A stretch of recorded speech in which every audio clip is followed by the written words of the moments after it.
ذبیح الله اگر خوب کار کند روزانه از حساب پاک کردن کفش مردم در کابل $2 به دست می آورد. پول زیاد نمی یابد ولی نان آوری خانه اوست.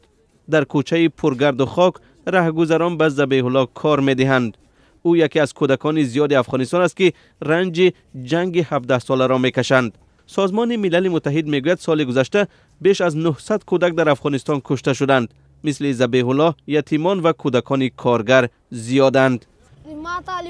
من به طالبان بسیار نفرت دارم ولی میخواهم افغانستان آرام و آسوده باشد.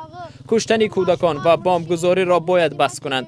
طالبان باید به کشور بیایند و به مذاکرات صلح بپیوندند. پدر ذبیح الله 4 سال پیش در نتیجه حمله یک طالبی مرگ طلب کشته شد.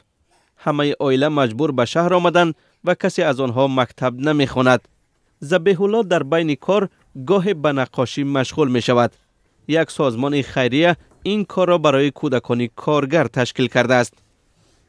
بزرگترین آرزوی من است که من یک مشهور رسام شوم تا چون که با آینده خارج مملکت‌های خارج هم سیل کنه رسمای مرا خوش کنه.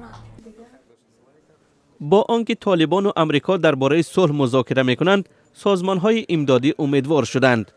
اما عین زمان نگرانند که دادن سهمی از حکومت به طالبان روزهای سیاهی پیش از سال 2001 را برمیگرداند.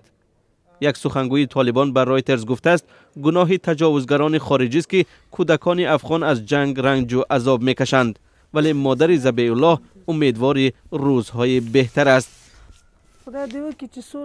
خدا خواهد به کشور ما صلح می آید. زندگی من دیگر تغییر نمی یابد، اما نمی خواهم آینده ذبیح الله نابود شود.